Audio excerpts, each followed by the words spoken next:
교독하도록 하겠습니다. 요한복음 7장 25절에서 36절 말씀 함께 교독하겠습니다. 예루살렘 사람 중에서 어떤 사람이 말하되 이는 그들이 죽이고자 하는 그 사람이 아니냐.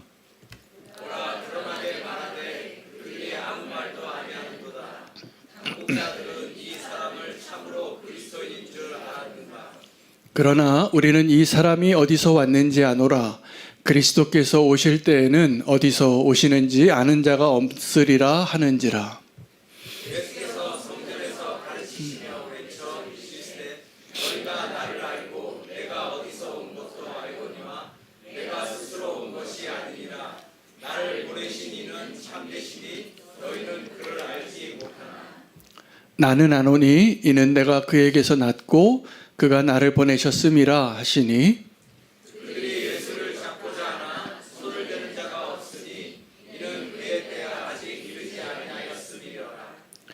무리 중에 많은 사람이 예수를 믿고 말하되 그리스도께서 오실지라도 그 행하실 표적이 이 사람이 행한 것보다 더 많으랴 하니 예수에 대하여 우리가 수군거리는 것이 바리새인들에게 들리니라.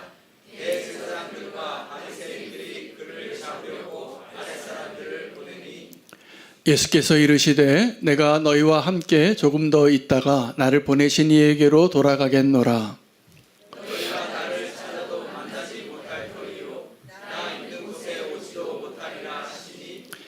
이에 유대인들이 서로 묻되 이 사람이 어디로 가기에 우리가 그를 만나지 못하리요.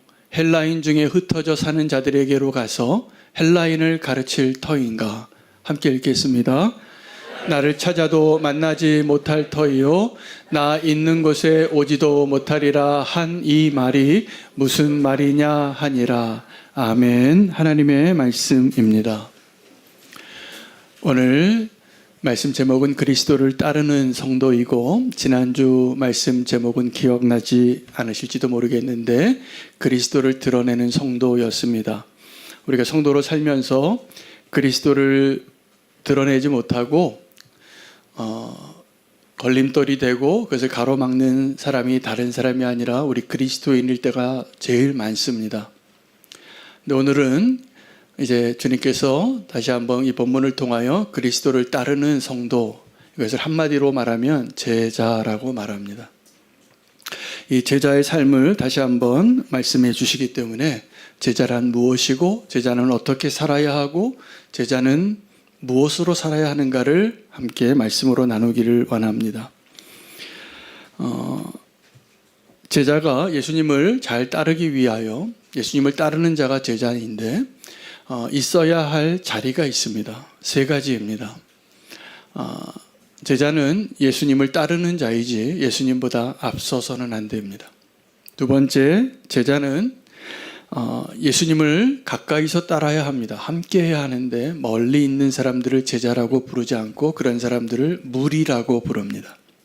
무리가 되지 마시고 제자가 되시기를 축복합니다. 세 번째, 제자의 자리는 섬김의 자리입니다.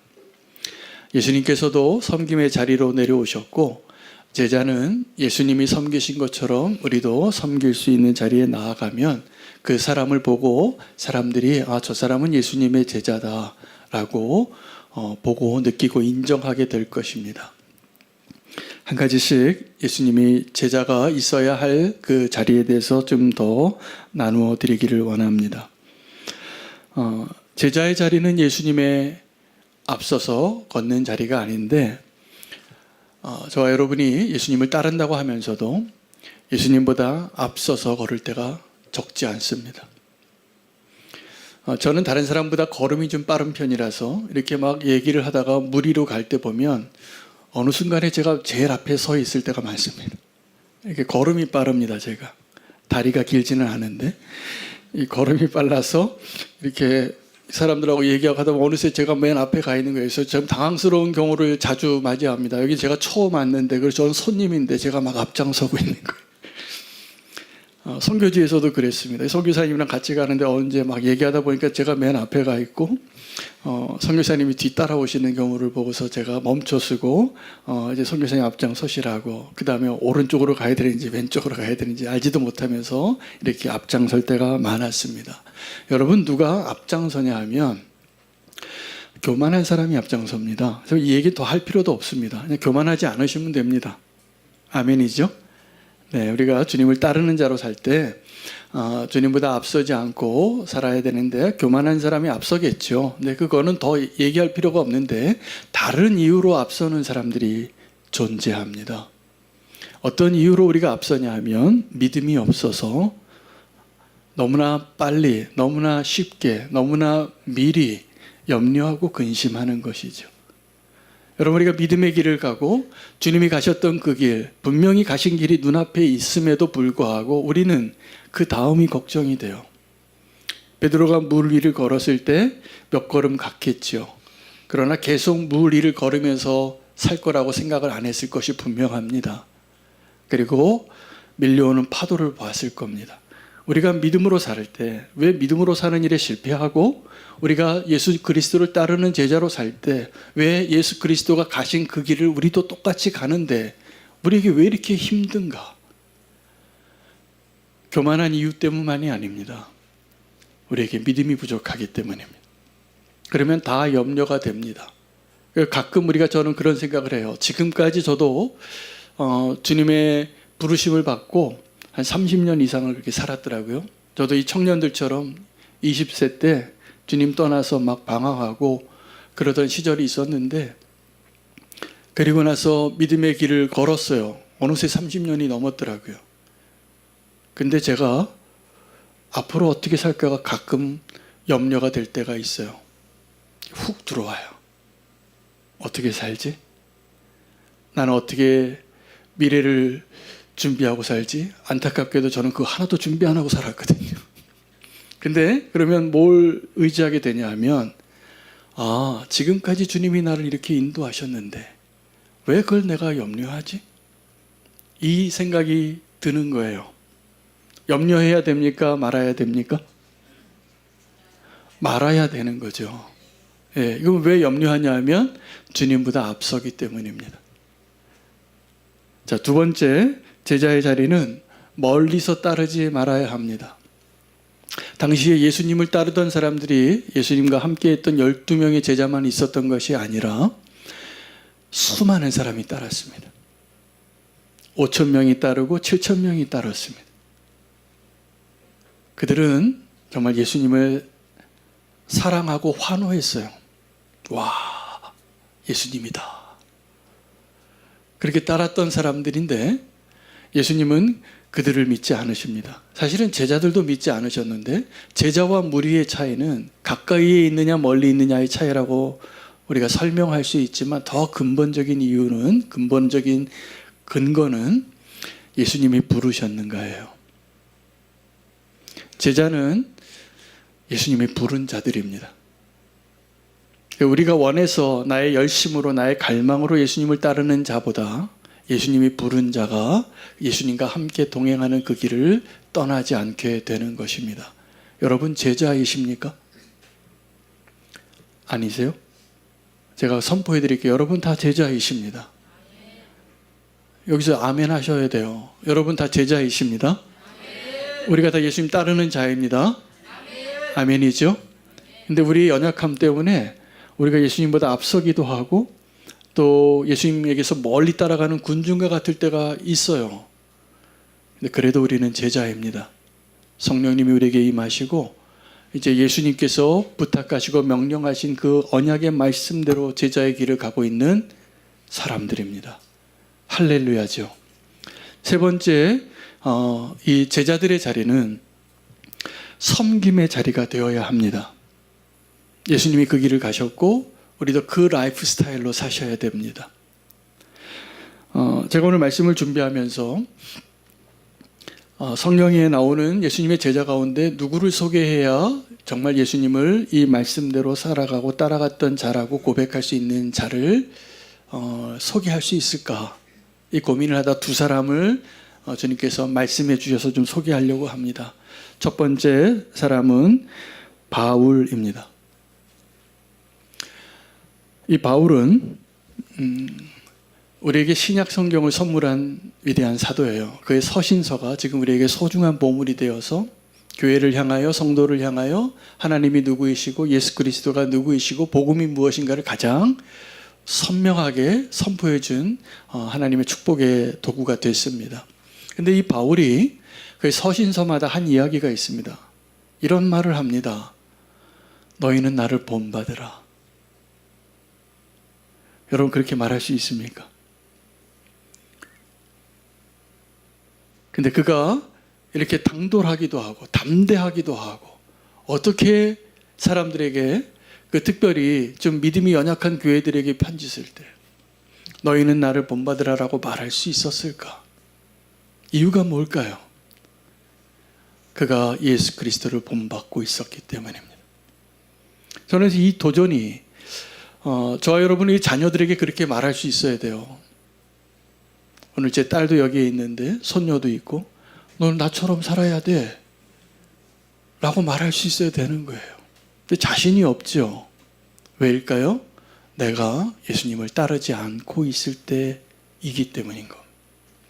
내가 정말 예수 그리스도를 따르고 있을 때 내가 비록 좀 가진 것도 없고 뭐 별로 인정할 만한 것도 없고 성공한 것 같지 않아도 사랑하는 아들아, 사랑하는 딸아, 너 나처럼 살아라 라고 말할 수 있어야 합니다. 꼭 그렇게 말하시기를 축복합니다. 그렇게 말할 수 있는 자가 내가 예수 그리스도를 본받고 있는 중인 것입니다. 또 한 명의 하나님의 사람이고 또 예수 그리스도의 제자로서 소개하고 싶은 분이 스데반 집사님입니다. 여러분 스데반 집사님은 당시 초대교회의 사도들과 같이 지도자의 위치에 있지 않고 그 사도들이 초대교회가 너무 부흥하고 대형교회가 되다 보니까 여러 사람들을 섬기는 일에 한계를 느꼈어요. 그 일을 말씀과 기도에만 전념하던 사도들이 그 일까지 하다 보니까 이제 손을 들게 된 거죠. 그래서 그 일들을 맡기려고 집사라는 직분을 세웠는데 그 집사님들이 설교하는 자들이 아니었습니다. 이 사도들을 도와서 행정적인 일을 하고 또 이렇게 교회 일들을 사람들 줄도 세우고 뭐 구호품 나눠주면 이렇게 나눠주는 일도 하고 교회 회계장부 정리도 하고 교회 마당도 좀 쓸고 이런 일 하시는 분들이었던 것 같아요. 근데 그분들을 뽑을 때 그냥 뽑은 게 아니라 아주 훌륭한 믿음의 사람들을 기준으로 세웠습니다. 그 가운데 한 명이 스데반 집사님인데 이 스데반 집사님이 설교를 또 잘하셨어요. 그래서 우리가 알고 있는 성경에 스데반 집사님의 순교의 사건이 소개되어지는데 그때 이 스데반의 설교를 듣고 어떤 사람들은 은혜 받고 하나님께 영광을 돌렸지만 어떤 사람들은 이렇게 생각했습니다. 반드시 죽여야 되겠다. 그래서 그를 죽입니다. 돌로 쳐들어서 그 자리에서 설교 끝나자마자 아멘 한 것이 아니라 돌을 든 거예요. 저런 설교하는 사람은 죽여야 돼. 그리고 죽습니다. 근데 그 스데반 집사님이 죽어가는 그 순간에 누구를 닮았냐 하면 예수님을 닮았어요.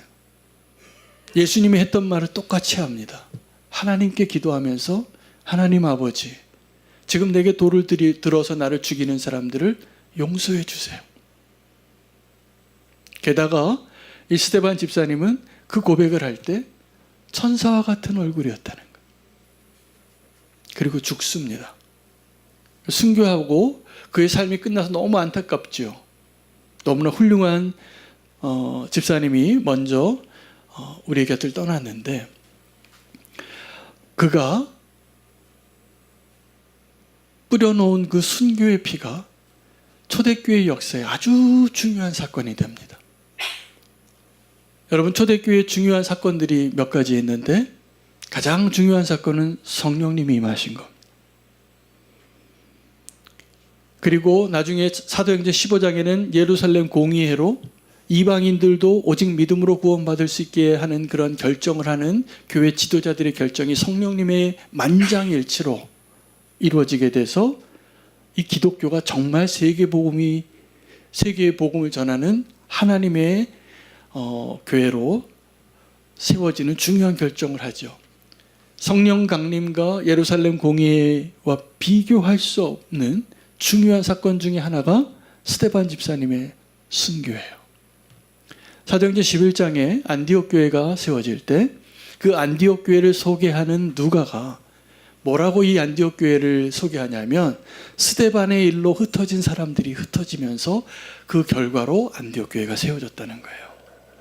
그러므로 이 스데반 집사님이 없었다면 안디옥 교회도 없습니다. 하나님의 사람이 온전히 예수 그리스도를 드러내고 따랐던 그 길을 가서 예수님과 똑같은 모습으로 죽었던 한 사람의 순교가 아무것도 아닌 것 같지만 사실은 그 뿌려진 씨앗 때문에 교회가 확장되어지고 교회가 교회다워지고 하나님의 나라가 힘있게 확장되어진다는 것을 증명해낸 사람이 스데반 집사님입니다. 예수 그리스도를 따르는 성도가 될 때 일어나는 일들입니다. 예수님께서 오늘 본문에는 이제 공공연히 하나님의 말씀을 막 선포했습니다. 예수님의 형제들은 뭐라고 얘기했냐면 좀 드러내서 일하라. 근데 예수님은 숨어서 그 일을 하셨거든요. 근데 오늘 본문에 그 예수님을 발견했던 사람들이 수군거리면서 이야기합니다. 그 중에 한 명이 일어나서 이야기하는데 이렇게 얘기합니다. 저 사람이 지금 드러내놓고 말하고 있는데 공직자들은 다 어디에 있는 거야? 라고 말한 거예요. 무슨 말일까요? 저 예수를 빨리 체포해서 잡아 넣으라는 거예요. 그런데 그 예수님이 잡히지 않습니다. 왜냐하면 예수님의 때가 아니기 때문이에요. 저는 오늘 설교를 준비하면서 여러 번 제가 이렇게 설교 준비할 때 하는 과정이기도 한데 설교문을 먼저 쓰고요. 그걸 요약합니다. 그럼 딱 6줄로 요약이 됩니다. 근데 그 6줄 가지고 또다시 설교를 씁니다. 그리고 또다시 요약을 합니다. 그러다 보면 이 본문에서 하나님 주시는 메시지가 선명해져요. 그래서 오늘 본문을 묵상하고 이런 설교 작업을 하다가 하나님이 제자가 있어야 할 3가지 자리와 예수님이 가지고 계신 그 권세가 무엇인가를 설명하시려고 3가지 권세를 소개해 주는 거예요. 이게 요약이 됐어요. 여러분 예수님이 우리를 제자로 부르실 때 그 제자가 있어야 할 3가지 자리가 어디라고 기억하세요? 지금 말씀드리긴 했는데 한번 요약해 볼까요? 어디라고요? 첫 번째, 앞서지 말라. 두 번째, 멀리 있지 말고 가까이 있으라. 세 번째, 섬김의 자리에 있으라. 그게 제자가 되는 자리입니다. 근데 예수님의 권세를 설명하기 위해서 3가지 권세를 발견해요. 오늘 이 대화 가운데. 첫 번째 권세는 세상 권세입니다. 여러분 세상에 권세가 있습니다. 이 세상의 권세가 대단해서 우리는 그 권세 앞에 때로는 좀 거부하고 싶기도 하고 좀 인정하고 싶지도 않을 때가 많습니다. 그런데 성경은 로마서에 뭐라고 분명히 말하냐면 너희는 이 세상 권세에 먼저 복종하라는 거예요. 근데 이게 절대적인 복종은 아닙니다. 하나님 우리에게 양심에 말하고 또 하나님 말씀하신 하나님의 뜻을 따라서 우리가 저항해야 할 때가 있습니다. 그래서 개신교가 나오기도 했죠. 그러나 기본적으로 우리는 이 세상의 권세에 대한 첫 번째 해석은 이 세상의 권세가 하나님의 일꾼이라는 거예요. 근데 우리의 선한 일로 인하여서 그것을 허락하신 것이 아니라 우리의 악함 때문에 하나님이 허락하신 권세예요. 그러므로 이 세상의 권세가 우리를 제재하고 통제하고 압박할 때 먼저 우리는 순종하는 법을 배우셔야 합니다. 왜냐하면 우리가 악하기 때문입니다. 그래서 하나님의 일꾼으로 이 세상의 권세를 하나님이 세우시는 거예요. 이 세상 권세가 우리가 투표해서 결정되는 것 같지만 사실은 하나님께서 우리의 악함을 다루시기 위하여 하나님의 사람을 이 세상에도 세우고 계시는 거라고 믿으시기 바랍니다. 두 번째, 이 세상 권세가 있고 사망의 권세가 있습니다. 지금도 우리에게 가장 영향력을 끼치는 강력한 권세가 이 사망 권세인데 우리가 죄를 지었기 때문에 이 사망 권세 앞에서 그 누구도 고개를 들 수 없습니다. 그 누구도 자유롭지 못합니다. 이 죄의 권세가 대단합니다. 그래서 우리 아까 우연이가 그 예수동행 일기하면서 삼가에서 죄 짓지 않겠다고 고백했는데 이 고백이 그냥 되는 게 아니라 성령님의 역사예요. 우리는 계속 죄 짓는 자에게 이렇게 코에 갈고리를 꿰어서 끌려가는 낚시의 줄에 걸린 물고기 같은 존재예요. 끌려갈 수밖에 없어요. 이 죄의 권세가 대단합니다. 언제까지 갈까요? 사망에 이르기까지. 근데 예수님께서 이 세상의 권세, 사망의 권세보다 더 강력한 권세로 승리하신 것을 아셔야 됩니다. 적어도 제자는. 할렐루야. 그 권세가 예수 그리스도의 권세. 예수님께서 아직 잡히지 않으신 이유는 예수님의 때가 아직 안 되었고 예수님이 아직 허락하지 않으셨기 때문임을 믿으십시오. 나의 때가 아직 이르지 않았다. 그러나 예수님께서 나의 때라고 말씀하신 그 때는 내가 조금 이 형편이 나아지는 때가 아니라 진짜 고난을 당해야 될 때가 아직 안 온 거예요. 그 순한 예고를 합니다. 내가 이런 고난의 길을 갈 거고 사람들이 나를 붙잡을 거고 나는 죽을 거고 다시 살아날 거다. 이게 예수님이 미리 예고하신 거예요. 여러분, 예수님께서 십자가에 달리시기 전에 재판을 받으시는데 그 재판 가장 불의한 재판입니다. 왜냐하면 그 재판 받는 자가 이 세상에서 유일하게 죄가 없으신 하나님이셨기 때문에. 그리고 이 빌라도는 이 예수님께서 죄가 없다는 것을 알았기 때문에 어떻게든 살려보려고 이렇게 얘기합니다. 나에게 한마디만 잘해와라. 내가 살려줄게. 그때 예수님께서 이 빌라도에게 말합니다. 네가 지금 나를 살려주는 것이 아니다. 나는 죽을 권리도 있고 권세도 있고 다시 살아날 권세도 있는 자라. 하나님이 내게 주신 권세가 그것이라. 예수님은 그 자리에서 비굴해지신 것이 아니라 내가 유대인의 왕으로 우리를 구원하시기 위하여 자기 자신을 내어주시는 권세가 있는 것을 말씀하신 거예요. 예수 그리스도께서 아주 무기력한 모습으로 수치스러운 모습으로 고통스러운 모습으로 십자가에 달리신 것 같지만 그것은 예수님께서 자기가 스스로 내어준 권세예요. 이제 너희는 나를 다 죽이라. 그리고 그 자리는 정말 외로운 자리였어요. 하나님의 뜻에 의해서 하나님 아버지까지도 외면하시는 그 자리에. 그러나 예수님이 그 길을 가실 수 있었던 이유는 예수님은 자기 자신을 그 사망의 권세에서 스스로 이기고 일어나실 수 있는 권세가 있으신 분이시기 때문입니다. 그리고 우리가 그 예수님을 따르는 자예요. 그 예수님을 따르는 그 제자들이 이 세상 권세나 이 사망 권세에 종과 같이 끌려가는 모습을 가장 안타까워하십니다. 여러분, 우리가 믿음으로 살 수 있게 되어지기를 축복합니다.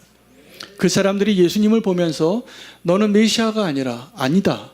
나는 내가 누군지 알고 내가 어디에서 왔는지를 안다. 넌 갈릴리 사람이 아니냐 라고 이야기하지만 예수님이 이렇게 얘기하십니다. 너희가 나를 아는 것은 맞지만 진짜로 나를 알지 못하고 있다고. 내가 어디에서부터 왔고 나를 보내신 이에게 가는 것을 너희가 알지 못하느니라 라고 말합니다. 여러분, 제자는 예수님을 아는 자들입니다. 제자는 내가 누구인지를 알고 예수님이 누구인지를 아는 자예요. 근데 우리는 이 안다는 표현을 지식과 지혜의 영역에서 이해할 때가 많습니다. 내가 누구를 안다 라고 말할 때 여러분, 누구 유명한 사람 아시는 분 있죠?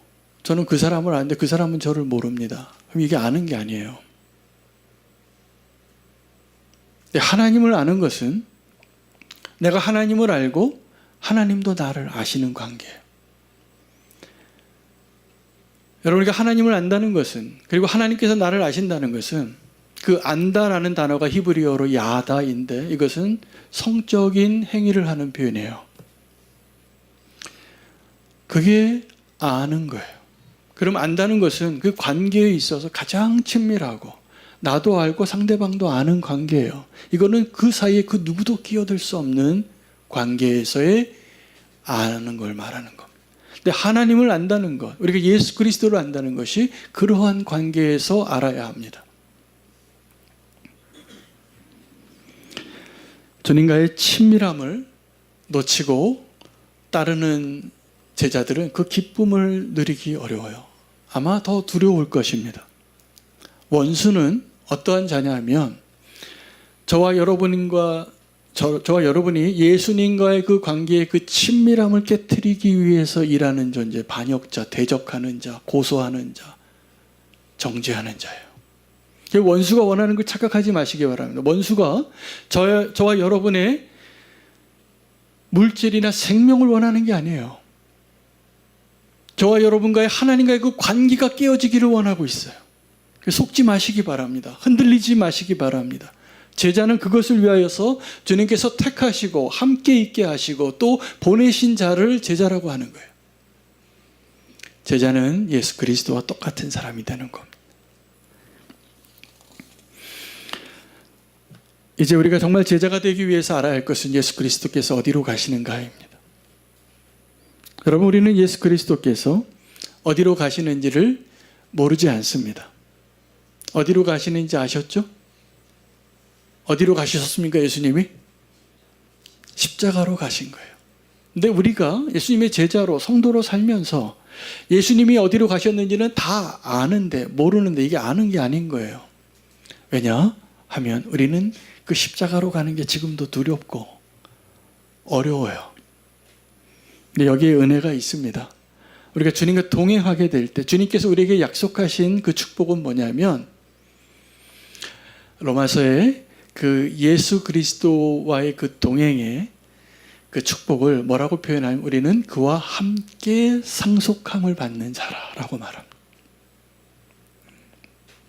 영어로 코에어예요. 함께 상속받은 자예요. 누가요? 성도가. 누가요? 제자가. 근데 이 예수 그리스도와 함께 상속받을 그 내용이 뭐냐면 고난과 영광입니다. 근데 우리는 그 십자가를 어떻게 오해하냐면 고난은 빼고 싶어요. 그 십자가도 아름답게 묘사하고 싶어요. 그러나 이 고난이 없이는 부활도 없고 이 고난이 없이는 영광도 없는 것입니다. 우리가 그리스도와 함께 죽고 함께 사는 것은 주님과 함께 함으로 함께 주님을 아는 자가 되어서 주님이 가셨던 길을 우리도 가게 되어질 때 주님의 그 고난이 정확하게 우리의 영광이 되는 날을 믿기 때문입니다. 여러분 그걸 믿으시나요? 오늘 예수님께서 이 사람들에게 그 가운데는 예수님을 믿고 따르는 자들이 있었습니다. 그 예수님 제자가 되고 싶었던 사람이죠. 많은 사람이 예수님을 믿으면서 이렇게 얘기했어요. 정말 메시아가 와도 지금 이 사람이 행하는 이 이적보다 더 많은 이적을 행할까?